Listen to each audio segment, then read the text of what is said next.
We're live out here today with Kal Dawson from Kal Dawson Management Team. How are you doing today, Kal?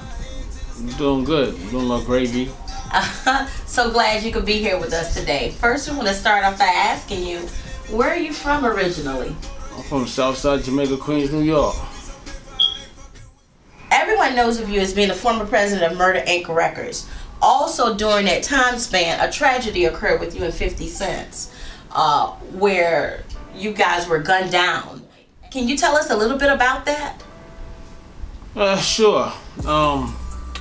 We was coming back from the studio, pulled up in front of his grandmother's house, and some guy came by and walked up on a car with a ski mask and a hoodie on, and nobody seen his face, and he just randomly started shooting, and missed him shooting. Bullets started flying. So 50 got hit a few times, I got hit a few times as well. We survived that incident. We here to talk about it now. Right. Well, did you all ever find out if it was a vendetta against you or 50, or did it have some type of affiliation with Murder Inc. Records? No, no affiliation with Murder Inc. Records. There was somebody, I guess, had a vendetta against him, and this is the passenger seat. But to clear the air, it was nothing involved with Murder Inc. with that situation with him at all. Since this incident occurred, have you spoken with 50? Are you guys still friends after such tragedy occurred, and you figured these assailants were after him and you got hurt really bad? From my understanding, you explained that you were shot in the head. So if something like this happened so bad to you, did you remain friends with 50 after this incident? For sure, I'm still friends to this day. That shit happens, I don't hold no grudge against them, but that shit happens in the industry. Stuff like this occurs. Well, Kal, can you tell me your affiliation with the real Rick Ross? I heard of Rick. My previous lifestyle, you have other dudes in that same gang in different areas, different states, but me and Rick met in 2014. Then a guy that Rick had, that I don't reveal his name because come to find this guy's a real creep though, but Rick had him in his circle doing it. He was running, supposed to been he was running Rick Ross music group, and me and Rick got together a few times. We hosted some events together. And he came to New York a few times. He called me up. He come in town. I said I'll call Rick. He called me, whatever. Rick a good dude. It's sad what happened. This rapper dude took his name, his government name at that, made it his name. Built a career for himself, and Rick never was compensated about using my name and my image. But I got nothing bad, anything to say about Rick or anybody else. I'm just worrying about what Kal Dawson do, people in my circle. That's it. Well, we're going to leave that where it is, but it sounds like it could be the guy that calls himself Rick Ross the rapper, but like I said, we'll leave that where it is. Okay. Let me ask you, what bothers you about artists these days, rather local or famous? I'm asking this from a manager's perspective, because after all, you are the CEO of Kal Dawson Management. What bothers me with these rappers, especially the up and coming ones, they think they know it all. You can't tell them nothing. You be trying to help them with their careers, and the first thing they say, I've been doing this so long, 5 years, 10 years. What have you been doing? Because your songs aren't on the radio, you didn't even sell 100 copies. So what have you been doing? Basically, you're in the way.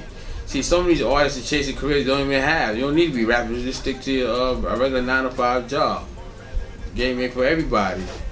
You got some artists, instead of them being just an artist, they want to be an artist / a manager, they want to be / a promoter / an A&R. They got all the answers and everything in the world, but my whole thing is, if you knew better, you do better. That's the bottom line. It's self-explanatory.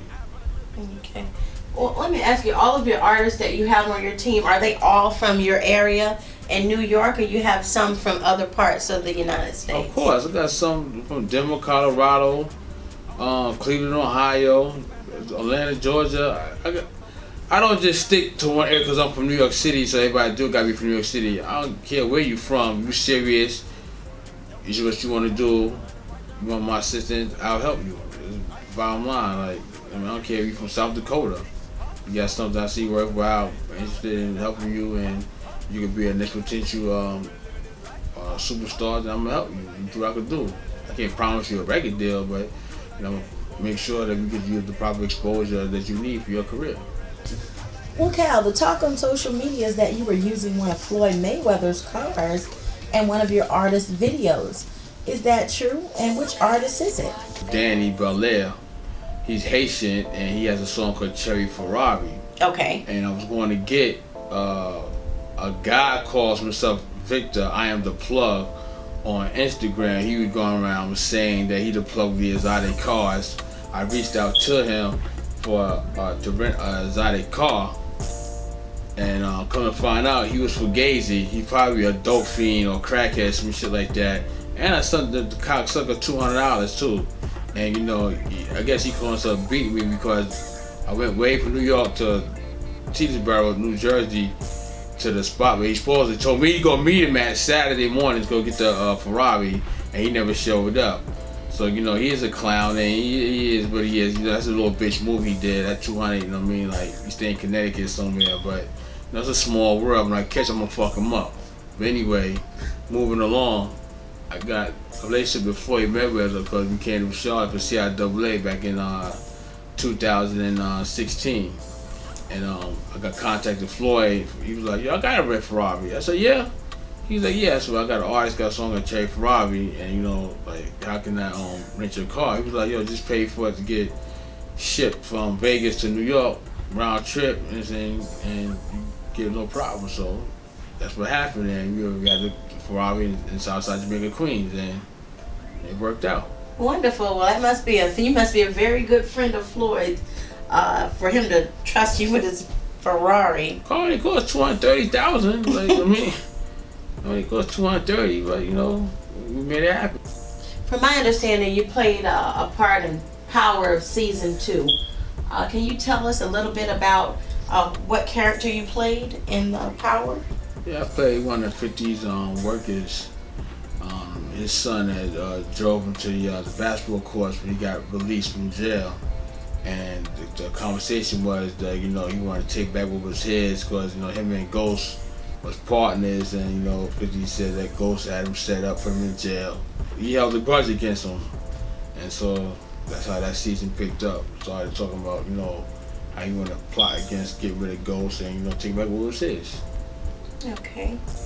Well, I'm a strong believer in not having very long interviews. I'd rather watch you progress in your career and have you back again to talk about the things that you've done or what you're going to be doing later. But before you leave, in closing, I want to ask you about this new reality show and the cast members. Can you tell us a little bit about that? Yeah, we're shooting a pilot. It's going to be called The Business. You know what I mean? About me playing my role, who I am, Kal Dawson, managing artists in the industry. Gonna show me working with them in the studio, with some male artists, female artists, as well as some actors who's gonna be on it. A part of it is gonna be Mr. Cheeks from Lost Boys, Royal Flush, Alea Lee, Danny Belair, Daffy, Jazz. A lot of people, a lot of celebrities. We working with a clothes designer on apparel. Devon, he got an I Am the Life.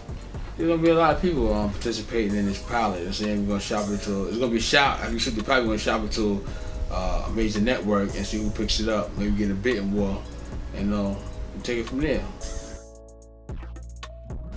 Okay, well, Kal, we want to really thank you for being on Streams of Talent TV today, and hopefully we'll see you again in the future.